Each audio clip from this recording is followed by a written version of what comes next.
Good morning, everybody, and I'm back for more. Happy Tuesday, December 20th, 2022, and I'm back in our daily bread for today's reading. And the scriptures that are being noted are from Numbers. I'm Numbers girl. 24, verses 10 through 19. And the first one reads as so: A star will come out of Jacob, a scepter will rise out of Israel. Numbers 24, verse 17. Now, that same scripture out of my trusty little Geneva Bible. Well, it's not very little, it's quite large, but I'm getting better at picking it up. Here we go. I shall see him, but not now. I shall behold him, but not near. There shall come a star of Jacob, and a scepter shall rise of Israel, and shall smite the coasts of Moab, and destroy all the sons of Sheth. There's a big difference in the two, don't you think? And I was looking to see in here, and I'm going to write them to find out. I'm not seeing where they're, oh, here it is, New International Version. That's what they're using for the scriptures. See how the versions are all changed, what is said? So today's title is No Cursing. William Shakespeare was a master of the insult, a quality that actor Barry Kraft adeptly leverages with his Shakespeare insult generator. The clever book consists of obscure insults drawn from Shakespeare's plays. For instance, you might disparage someone by saying, "Thou thrasonical, logger-headed Rampellion," which is so much more creative than saying, "You brag a lot and you're not very smart, you scoundrel." Kraft's light-hearted book isn't good fun. But an ancient king of Moab tried to pay a mysterious prophet not merely to insult the Israelites, but to outright curse them. Come and put a curse on these people, King Balak told Balaam, Numbers 22, verse 6.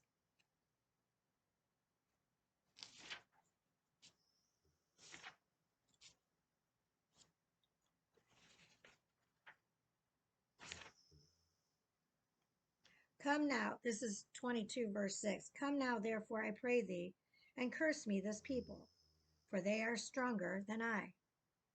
So it may be that I shall be able to smite thee, and to drive them out of the land, which is land.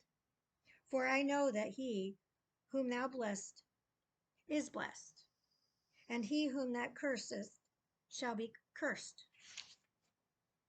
Instead, Balaam enraged the king by blessing the Hebrew people multiple times. 24:10. Then Balak was very angry with Balaam, and smote his hands together. For Balak said unto Balaam, I sent for thee to curse mine enemies, and behold, thou hast blessed them now 3 times.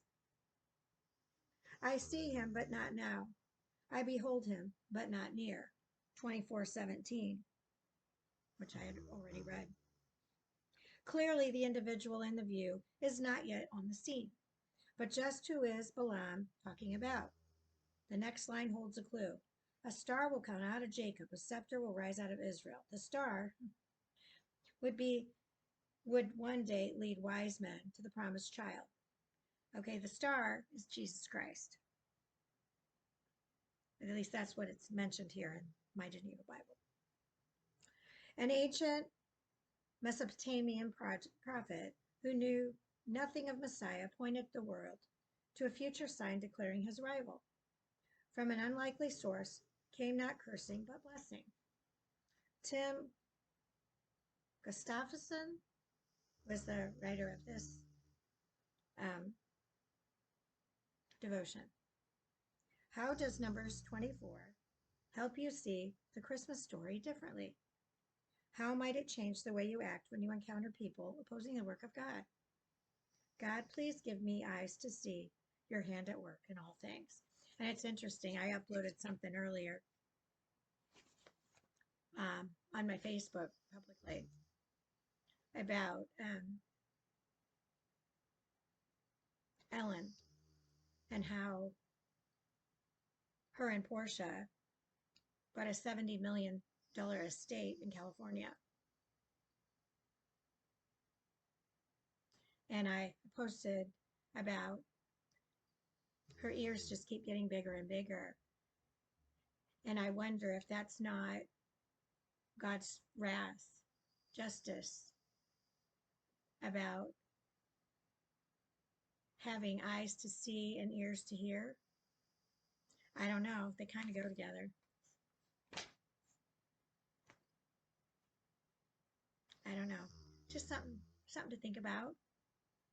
But my advice is to Google, you research, and go back to the latest date you can find, because it's going to be a lot more accurate than these new versions of the Bible.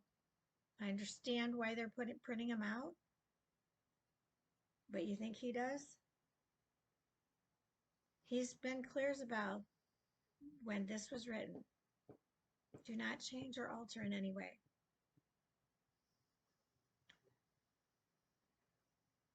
So it's your choice what you want to believe and what you don't want to believe. But I research everything and I keep researching.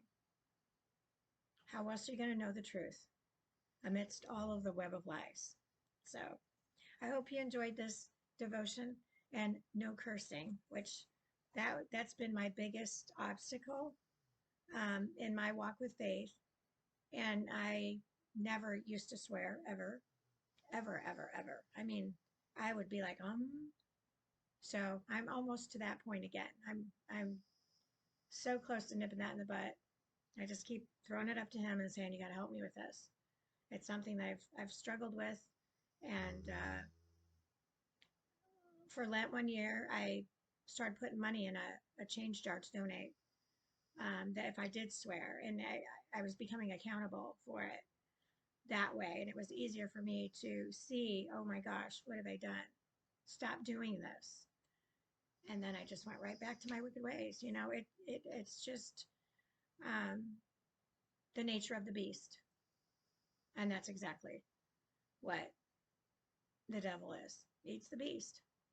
So you have to break free of those chains from that beast, free up your mind, and do it reading the book of life, the love letter that he wrote, entitled The Bible. Love to all bunches and bunches. Bye.